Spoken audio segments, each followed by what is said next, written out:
जमलेल्या माझ्या शिवसैनिक बांधवांनो, भगिनी आणि माता,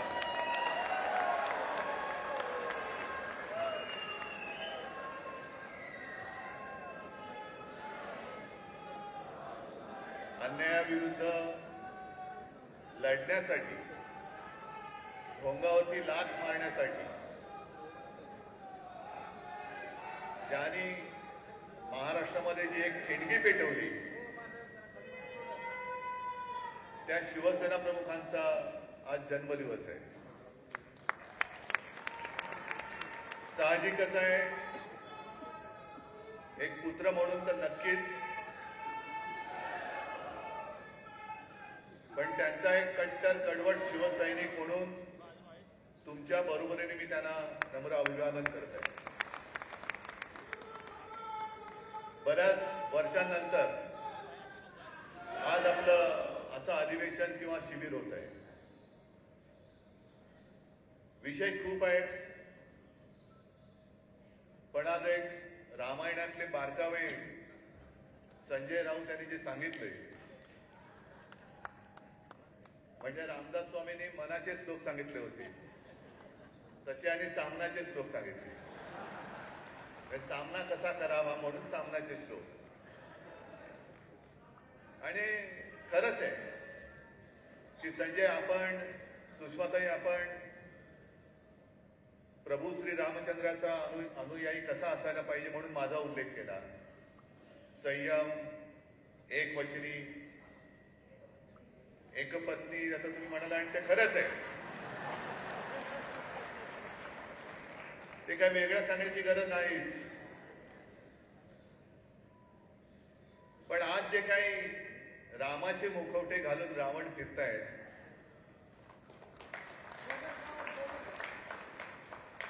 त्यांचे मुखवटे फाडायचे. त्यांचा अनुयायी, श्रीरामचंद्राचा अनुयायी म्हणून बरोबर आहे, पण मी बघत होतो, माझी तुलना तुम्ही प्रभू रामचंद्राशी केली नाही, त्याच्याबद्दल तुम्हाला मी धन्यवाद देतो. कारण काल सगळे अंधभक्त तिकडे जमले होते. त्यांचे सगळ्यांचं जे काही ज्ञान आहे, त्यांची जी काही बुद्धी आहे, त्याचा आदर करतो मी. पण कोणीतरी एकाने आपल्या पंतप्रधानांची बरोबरी, म्हणजे आजचे शिवाजी महाराज म्हणजे आमचे पंतप्रधान, अजिबात नाही, त्रिवार नाही. जर छत्रपती शिवाजी महाराज जन्माला आले नसते तर आज राम मंदिर उभं राहू शकलं नसतं. आज तुम्ही तिकडे जे काही जाऊन बसलात, ते केवळ आणि केवळ त्यावेळेला हे तेज महाराष्ट्राच्या मातीत जन्माला आलं म्हणून आणि म्हणूनच, नाहीतर हे कोणाही येरागावळ्याचं काम नव्हतं. आणि म्हणूनच आज मी ठरवलं की जी माती आहे, या मातीमध्ये ते तेज जन्माला आलेलं आहे. आपल्याला सर्वांना कल्पना आहे, 2018 सालच्या दसरा मेळाव्यात मी बोललो होतो, मी अयोध्येला गेलो, हे अयोध्येला कधी येणार, अयोध्येला कधी येणार, अयोध्येला कधी येणार. आज मोदी अयोध्येला गेलेत, त्याच्या आधी नव्हते गेले. कदाचित पंतप्रधान होण्याच्या आधी गेले असतील, जसे आमचे फडणवीस गेले होते असं म्हणतात. आणि सहज माझ्या मनात आलं होतं की इतके वर्ष विषय चाललेला आहे, थंड बस्त्यात पडलाय, काय मनात आलं कोणास ठाऊक. मी म्हटलं चला शिवनेरीला जाऊ, शिवजन्मभूमीची एक मूठभर माती घेऊन राम जन्मभूमीला जाऊ. तुम्ही माना अथवा नका मानू, पण मी 2018 मध्ये नोव्हेंबर मध्ये गेलो होतो. त्याच्यानंतर थंड बस्त्यात पडलेला हा जो विषय होता अचानक वरती आला, आणि पुढचं वर्ष पूर्ण होण्याच्या आत माननीय सर्वोच्च न्यायालयाने राम जन्मभूमीचा निकाल दिला. हा मला असं वाटतं त्या मातीचा महिमा आहे. आणि आज माती तुम्हाला सगळ्यांना जिल्ह्यात म्हणजे राज्यभर न्यायला मी का सांगतोय, कारण आज गरज आहे. जसं त्यावेळेला ते एक हिरवं वादळ आलं होतं, संपूर्ण वाताहात चालली होती, आणि त्यावेळेला छत्रपती शिवाजी महाराजांनी महाराष्ट्रात जन्म घेतला, आणि म्हणून म्हणजे महाराष्ट्राने देश वाचवला. हे सत्य, महाराष्ट्राने वाचवला. औरंगजेब हा संभाजी महाराजांचा जो त्यांनी निर्घुण वध केला, त्याच्यानंतर इकडे बसला होता हे राज्य गिळायला. म्हणजे संजय राऊत आपण रामायणातले काही दाखले दिले तसे हे काही शिवचरित्रातले दाखले आहेत. औरंगजेब तेव्हा हे स्वराज्य छत्रपती शिवाजी महाराजांनी हिंदवी स्वराज्याची जी स्थापना केली, त्यांना असं वाटलं होतं की आता शिवाजी महाराज नाहीये, संभाजी महाराज नाहीये, अब समय आया है महाराष्ट्राला गिळा. शेवटी त्या औरंगजेबाला सुद्धा महाराष्ट्राने मूठ माती दिली. हा सुद्धा इतिहासच आहे आणि हे सत्य आहे. म्हणजे जो महाराष्ट्राच्या वरती आला त्याला महाराष्ट्राने मूठ माती दिलेली. अफजल खान आला त्याला सुद्धा मूठ माती दिली. औरंगजेब आला त्याला सुद्धा मूठ माती दिली. आणि आता हे जे म्हणतात रामाचे सगळे पुजारी, चांगली गोष्ट आहे. प्रभू श्रीरामचंद्र हे कोणत्याही एका व्यक्तीची किंवा एका पक्षाची मालमत्ता नाही. आणि जर तशी तुम्ही करत असाल तर आम्हाला सुद्धा भाजप मुक्त प्रभू श्रीराम करावा लागेल. भाजप मुक्त श्रीराम म्हणजे नुसतं जय श्रीराम नाही, भाजप मुक्त जय श्रीराम. काय चाललंय हे आज? म्हणजे ज्यांनी तुम्हाला तिथपर्यंत पोहोचवलं शिवसैनिक तुमच्या सोबत होते. बाकी मी त्या सगळ्या इतिहासात जात नाहीये. ते प्रदर्शन बघा काय काय, त्याच्यात स्वतः सुभाष देसाई सुद्धा होते. आणि आज आपल्या संध्याकाळच्या सभेमध्ये तेव्हा जे काही कारसेवक गेले होते त्यातले काही आजपर्यंतच्या सगळ्या वर्षांमध्ये आपल्या ते नाहीयेत, आपल्यातले निघून गेले, पण जे आहेत आणि इकडे येऊ शकले ते सुद्धा आज संध्याकाळी येणार आहेत. महेश्वरे कोणी घ्यायचं? बरं घेतलं तर घ्या, माझं काहीच म्हणणं नाहीये. पण निदान प्रभू श्रीरामचंद्राचा एक तरी गुण तुमच्यामध्ये आहे हे तरी आम्हाला कळू द्या. एक तरी गुण. प्रभू रामचंद्र हे सत्यवचनी होते, एकवचनी होते. मग तुम्ही ज्या शिवसेनेने तुम्हाला त्या गाडीपर्यंत पोहोचवलं त्या शिवसेनेला वचन मोडणारे तुम्ही राम भक्त कसे काय होऊ शकता? तुम्ही कसे काय होऊ शकता? आणि संजय तुम्ही जे सांगितलं की प्रभू रामचंद्राने काय काय केलं, का केलं, वालीचा वध का केला, आणि आपल्याला सुद्धा वालीचा वध का करावा लागेल? कारण त्याने आपली शिवसेना पळवलेली आहे. ज्याने माझ्या भगव्याशी प्रतारणा केली आणि आपल्या स्वतःची आपल्या हक्काची शिवसेना जो पळवणारे कोणी असतील, वाली असतील, आणखीन कोणी असतील, आणि त्यांचा कोणीही वाली असेल तरी त्याचा आम्ही राजकारणात वध केल्याशिवाय राहणार नाही. हा खरा निर्धार करा. हा खरा निर्धार करा. कारण आता सगळं राममय झालेलं आहे. पण जनतेचे प्रश्न तसेच आहेत. झाला कालचा इव्हेंट झाला, राम की बात हो गई, अभी काम की बात करो. अभी काम की बात करो. चलो हो जाने दो चर्चा. कामावरती चर्चा करा. तुम्ही 10 वर्षात काय केलं, 75 वर्षात काँग्रेसने काय केलं, तुम्ही 10 वर्षात काय केलं हे पहिले सांगा आता. कारण आज मी पेपरमध्ये वाचलं की आता समर्थ देशाला समर्थ करणं. मग 10 वर्ष काय अंडी बुवत होतात? 10 वर्ष काय करत होतात? म्हणजे पहिल्या 5 वर्षामध्ये पंतप्रधान जगभर फिरत होते पण अयोध्येला गेलेले नव्हते. आता सुद्धा लक्षद्वीपला गेले, मणिपूरला गेले. बाकीचे विषय मी आज संध्याकाळी सांगणार आहे, ते बोलणारच आहे. मणिपूरला पण नाहीच गेले. मणिपूरला तर नाहीच गेले. मणिपूरला गेले नाहीत म्हणून मी म्हटलं ना बाकीचे विषय मी संध्याकाळी बोलणार आहे. पण हे आता जे विषय अरविंद सावंत यांनी मांडले, कामगार सगळा बेकार होतोय, म्हणजे सगळ्या नुसतं रामराम रामराम करायचं, रामराम करायचं जगाला.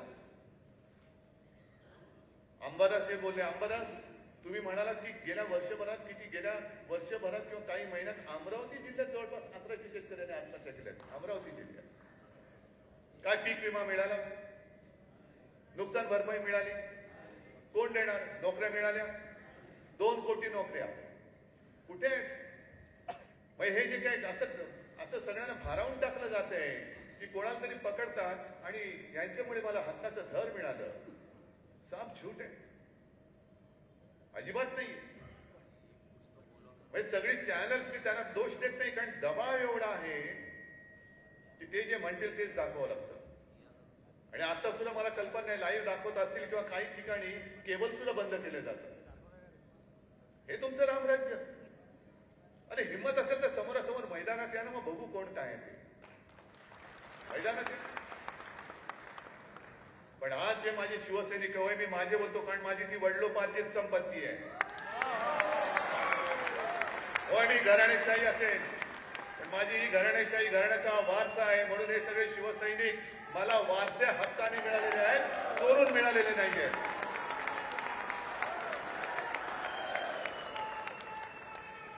जे तुमच्यासाठी लढले, मोदी पंतप्रधान व्हावे म्हणून आम्ही सुद्धा प्रचार केला होता, मी सुद्धा केला होता. त्यावेळेला कोणी आम्ही भ्रष्टाचारी नव्हतो.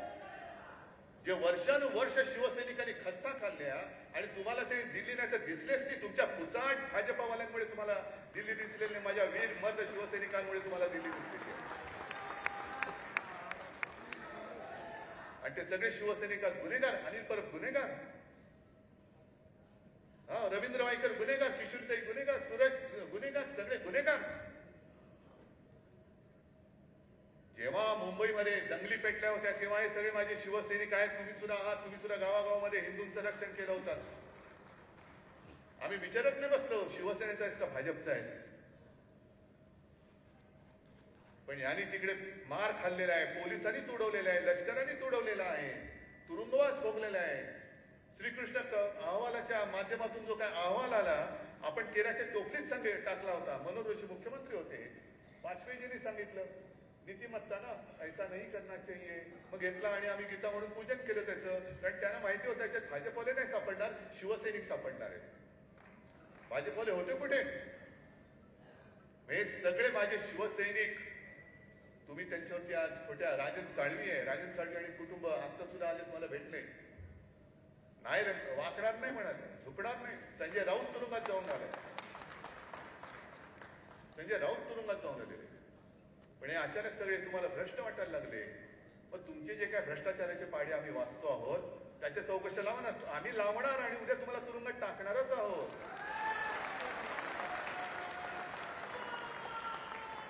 मुंबई महापालिकेचा घोटाळा काढतायत. मुंबई महापालिकेमध्ये घोटाळा झाला, करोना काळामध्ये घोटाळा झाला, काढा. ठाणे महापालिका काढा, पिंपरी चिंचवड काढा, पुणे काढा, नागपूर काढा. नवे माझं तर म्हणणं आहे पीएम केअर फंडाचा सुद्धा घोटाळा काढा.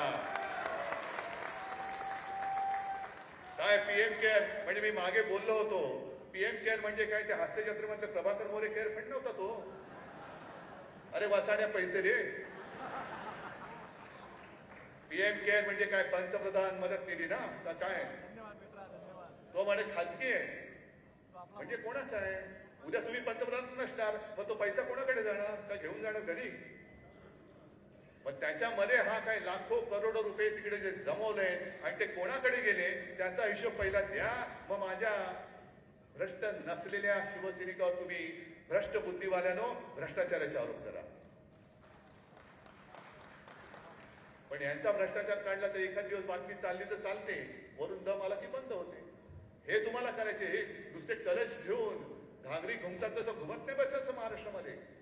महाराष्ट्र पेटवायचा आहे, महाराष्ट्र जागवायचा आहे.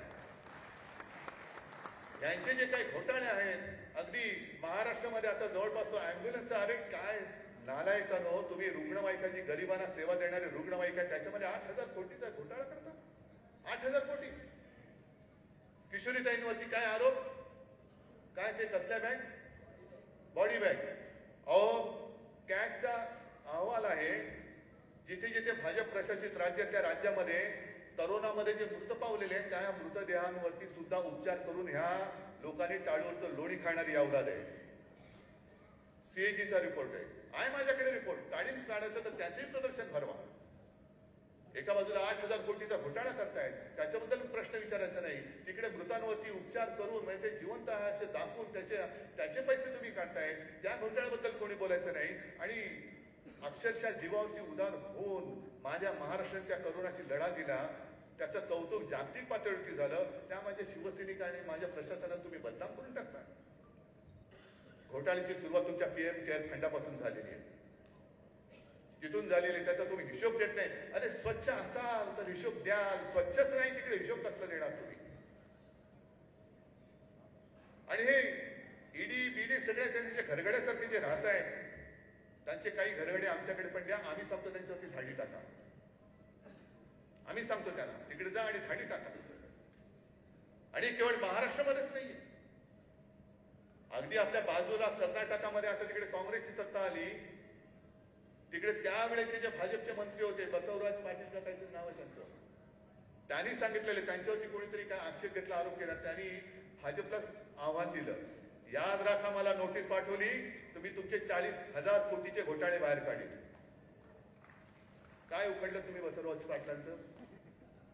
त्यांनी सांगितलं की हे मास्क आणि किती किमतीचे किती किमतीला विकत घेतले, आणखीन काय काय होतं आणि त्या किती किमतीला विकत घेतलं. मग काढणाऱ्या देशाची चौकशी करा, संपूर्ण देशाची, काश्मीर पासून कन्याकुमारी पर्यंत कोरोनाची चौकशी करा, आमची तयारी आहे.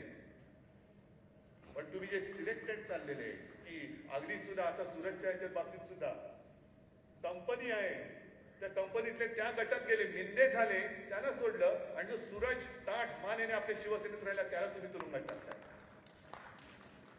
हे सुद्धा मी जनता न्यायालयात घेणार आहे. हे जे काही यांचे मूर्ख आहेत ना, ते मध्ये ते टीव्हीवरती आलं होतं, तो तोतला कोण, तसं यांना जनतेच्या न्यायालयात करायचंय, तसं यांना जनतेच्या न्यायालयात करायचंय. म्हणून आजचं हे अधिवेशन आहे, नुसतं मला सत्ता पाहिजे, मला सत्ता पाहिजे नाही, मला माझ्या देशाला, माझ्या महाराष्ट्राला जगवायचं आहे, टिकवायचं आहे. आणि पुन्हा सांगतो, जे जे महाराष्ट्रावरती चालून आले त्यांना कसं गाडून टाकणारा महाराष्ट्र आहे, त्याचा पुन्हा इतिहास मला लिहायचा आहे. हे म्हणे काँग्रेस सोबत गेले, हिंदुत्व सोडलं, काँग्रेस सोबत गेले, शिवसेनेची काँग्रेस झाली. अरे 30 वर्ष भाजप सोबत राहून आम्ही निर्लज्ज भाजपवाले नाही झालो तर काँग्रेसवाले काय होऊ.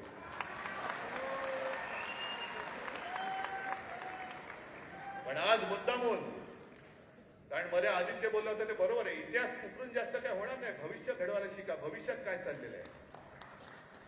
पण मुद्दामून मला एक आठवण करून द्यायची आहे, जे म्हणतात आम्ही हिंदुत्व सोडलं त्यांना सांगायचं, अरे तुम्ही तुमच्या पक्ष जो काही बदलला जनसंघाचा परत घुसतात, म्हणजे जिकडे घुसते तिकडे घुसायचं. पहिला जनसंघ झाला, तो जनसंघ तेव्हा संयुक्त महाराष्ट्राच्या लढ्यात नाही उतरला, संयुक्त महाराष्ट्राच्या समितीत घुसला जागेसाठी. मुंबईचं संयुक्त महाराष्ट्र झालाच पाहिजे म्हणून जो एक महाराष्ट्रामध्ये काहूर उठलं होतं, म्हणजे अक्षरशः तुम्हाला सांगतो, लालबाग परळ वगैरे भाग सुद्धा जो असा पेटला होता. मोरारजीचे पोलीस हे त्या चाळींवरती अश्रुधुराच्या नळकांड्या मारत होते. आतमध्ये त्या अश्रुधुराचं नळकांड जायचं आणि अनेक महिला घुसमटायच्या, त्यांची तानी बाळं घुसमटायची. आणि असह्य झाल्यानंतर महिला काँग्रेसमध्ये नव्हत्या गेल्या, महिला आपल्या बाळाला घेऊन पोलिसांसमोर उभ्या राहिल्या आणि त्याने सांगितले की असे हिंमत ना समोरासमोर गोळी झाड, हे नामर्दाचं काम करू नकोस. पण त्या लढ्यामध्ये कुठेही भारतीय जनता पक्ष तर नव्हताच, जनसंघ नव्हता. आणि संयुक्त महाराष्ट्राची समिती ही पहिली कोणी फोडली असेल तर ती जनसंघाने फोडली, जागा वाटण्याचं भांडण करून. मग त्याच्या आधीचा जो काही जनसंघ आहे तो श्यामाप्रसाद मुखर्जींनी स्थापन केला. आणि म्हणून मी मुद्दामून सांगतोय, मला बोलण्याची गरज नव्हती, श्यामाप्रसाद मुखर्जींबद्दल आदर आहे, पण साधारणतः 1940-42चा जो काही काळ होता, चले जावचा, तेव्हा श्यामाप्रसाद मुखर्जी बंगालमध्ये होते. 40च्या सुमारास देशातल्या मुस्लिम लीगनी स्वतंत्र पाकिस्तानाचा ठराव, जसा आज आपण निर्धार केले तसे त्यांच्या कार्यकारिणीत वगैरे असेल, ते इलेक्शन कमिशनकडे कदाचित त्यांची घटना असेल ती त्यांनी बघा, कारण आपली नाही मिळणार, त्यांची मिळाली तर बघा. पण श्यामाप्रसाद मुखर्जींनी केवळ आणि केवळ, म्हणजे एक तर स्वातंत्र्य लढ्यामध्ये ना RSS ना जनसंघ तेव्हा नव्हताच, तो 52 साली जन्माला आला, पण कुठेही लढ्यात भाग घेतला नाही. आयतं मिळालेलं स्वातंत्र्य हे गिळायला निघाले. स्वातंत्र्यासाठी काँग्रेस लढत होती, स्वातंत्र्यवीर सावरकर वगैरे होतेच, क्रांतिकारक. आज तिथे सभा आहे कान्हेरे, त्यांची सुद्धा कथा वेगळी आहे. पण स्वातंत्र्य लढत लढणारी काँग्रेस नको म्हणून स्वतंत्र पाकिस्तानचा ठराव करणाऱ्या मुस्लिम लीग बरोबर श्यामाप्रसाद मुखर्जींनी बंगालमध्ये सरकार स्थापन केलं होतं आणि 11 महिन्याच्या हकच्या मंत्रिमंडळात श्यामाप्रसाद मुखर्जी म्हणजे तुमचा बाप राजकारणातला हा त्यांच्यासोबत मंत्री होता. त्यांच्याबद्दल बोला. तुम्ही आम्हाला हिंदुत्व शिकवता. पहिलं तुमची जन्मकुंडली मांडा ना. पहिली तुमची जन्मकुंडली मांडा. तुमच्या पत्रिकेमध्ये राहू केतू आले असतील, आम्ही काय करू त्यांना? कारण तुमच्याकडे चांगला गुरु नाहीये. तर हे सगळं बघितल्यानंतर यांची लायकी काय ती कळते की कोणाच्या हातामध्ये. आणि मला सुद्धा थोडा पश्चाताप होतोय कारण त्यावेळेला शिवसेना प्रमुखांनी हिंदुत्व म्हणून आपण आणि ते एकत्र झालो होतो भगव्यासाठी. त्या भगव्यामध्ये भेद करणार हे नालायक आहेत. भगव्यामध्ये भेद करताय, भगव्यामध्ये धुई मागवताय. ही सगळी अशी विचाराची झालेली वाताहात बघितल्यानंतर लोकांना सगळं गारठून टाकल्याने काय करायचं कळत नाहीये. नुसतं जय श्रीराम जय श्रीराम. अरे नुसतं जय श्रीराम बोलू नका. जय श्रीराम बोलणार असाल तर त्या रामासारखं वागा, तसं वागा. आणि म्हणून मी सांगतो बाकी गोष्टी मला संध्याकाळी ज्या बोलायच्या ते बोलणारच आहे. पण मगाशी संजय राऊत तुम्ही काय बोललात ना, काय उद्याचा दिवस आपला आहे. मी मुद्दामून सुरेश भटांच्या 2 ओळी ज्या मला आवडल्या आत्ताच्या ह्याच्यातल्या ते लिहून आणल्यात. सुरेश भटांची कविता आहे आणि आपण जे म्हणतो जे न देखे रवी ते देखे कवी. म्हणजे सूर्य बघू शकत नाही कारण आता प्रदूषण एवढे झाले, सूर्याची किरण पडतच नाही. आणि खाली काय चाललंय, प्रदूषणामुळे सूर्याला पण दिसत नसेल. एवढं प्रदूषण यांनी सगळं वैचारिक प्रदूषण करून टाकलेलं आहे. आणि म्हणून त्या ज्या 2 ओळी आहेत त्या किती चपखल बसतात त्या बघा. ठीक आहे आजचं वातावरण आहे असं आहे, पण सुरेश भट त्यावेळेला बोलून गेले की हे असे आहे तरी पण हे असे असणार नाही. दिवस आमचा येत आहे तो घरी बसणार नाही. हे खरे आहे. हे जे काय चाललंय ते खरं आहे की आज त्यांनी घेतले सारेचे ठेके खोके. आज घेतले ठेके त्याच वेळेला घेतले. हे खरे आहे की आज त्यांनी घेतले सारेच ठेके पण उद्या त्यांच्या चितेवर एकही रडणार नाही. तुम्ही जिवंत आहात, जागरूक आहात. तुम्हाला लढायचं कसं हे सांगण्याची कोणी शिकवण्याची गरज नाही. कारण औरंगजेब असं म्हणाला होता, नितीनजी तुम्ही सांगा पाहिजे की त्यांनी सांगितलं होतं की हा तमाम दुनियेत मराठी जे आहेत या मराठ्यांना पराक्रम शिकवावा लागत नाही. या मराठ्यांना पराक्रम शिकवावा लागत नाही. इथे तर गवताला सुद्धा भाले फुटतात. पण आता गरज आहे ती त्याच्या पुढच्या वाक्याची. जे भाजप करतंय या महाराष्ट्रामध्ये खडकावर जरी दुईचं बीज भिरकावलं, खडकावर जरी भिरकावलं तरी ते एवढं फोफावतं, एवढं माजतं की हा म्हणतात तमाम दौलत तबाह करून टाकतात. तेच भाजप आज करते. हे जे गवताला आज भाले फुटलेले आहेत, एकच लक्षात घ्या भाजपची नीती करते तोडा फोडा आणि राज्य करा. ही काँग्रेसची इंग्रजांची नीती तीच भाजप पुढे चालू ठेवते. जेव्हा श्यामाप्रसाद मुखर्जींनी मुस्लिम लीग बरोबर तेव्हा सरकार स्थापन केलं होतं त्याच वेळेला चले जाओ ही जी काय चळवळ होती तेव्हा महात्मा गांधींनी जे दिला होता नारा चले जाओ, ती पश्चिम बंगालमध्ये कशी चिरडली पाहिजे याच्यासाठी सुद्धा त्यांनी तेव्हाच्या गव्हर्नरला पत्र दिलं होतं. त्याच्यामुळे स्वातंत्र्य काय आम्हाला शिकवू नका, हिंदुत्व काय आम्हाला शिकवू नका. आम्ही आहोत ते छत्रपती शिवाजी महाराजांचे भक्त आहोत, श्रीरामाच्या आहोत, भवानी मातेच्या आहोत. पण हे कलश घेऊन तुम्ही जाल तेव्हा आता परवा तुम्ही जनता न्यायालय पाहिलं ना, हे लबाडाचं ढोंग पाहिलं ना तुम्ही. हे आता तुम्हाला हा बुरखा हा फाडावा लागेल. आणि म्हणून मी मध्ये तुम्हाला जो एक कार्यक्रम दिला होता की होऊन जाऊ दे चर्चा, ती पुन्हा सुरू करा. आणि त्या चर्चेला सुरू करताना हा जो पवित्र कलश आहे ती नुसती माती नाहीये, ते प्रेरणेचं एक मोठं स्थान आहे. त्याच्यामध्ये त्या छत्रपती शिवरायाच्या तेजाचे अंश आहेत, कण आहेत, ते महाराष्ट्रामध्ये घेऊन जा आणि पुन्हा महाराष्ट्राला पेटवा एकदा. आणि त्यांना जर का वाटत असेल की ते म्हणजे देश, ते म्हणजे प्रभू रामचंद्र, पण ते म्हणजे छत्रपती शिवाजी महाराज होऊ शकत नाही, आम्ही होऊ देणार नाही, अजिबात नाही. आणि म्हणून महाराष्ट्र लढणार, पण देश जिंकणार. महाराष्ट्र लढणार, पण देश जिंकणार. आमची लढाई केवळ शिवसेनेसाठी नाही, आमची लढाई केवळ महाराष्ट्रासाठी नाही, तर आमची लढाई ही माझ्या देशासाठी म्हणजे माझ्या भारत मातेसाठी आहे. भारत माता पुन्हा तेव्हा परक्यांच्या त्या जोखडातून मुक्त केली, त्यांचेच वंशज आम्ही आहोत. तुमचा वंश वेगळा असेल कारण तुम्ही स्वातंत्र्य लढत नव्हतात, पण तोच शेतकरी त्या लढ्यामध्ये जो उतरला होता, त्या लोक माणसांची आज हे वंशज आहेत. म्हणून पुन्हा भारत माता भले आमचे स्वकीय जरी असले तरी तुमच्या जोखडात आम्ही तिला अडकू देणार नाही. हा एकच निर्धार करा आणि परत संध्याकाळी भेटूया. जय हिंद, जय महाराष्ट्र. लोकशाही मराठी ऐका, पहा, जागरूक रहा.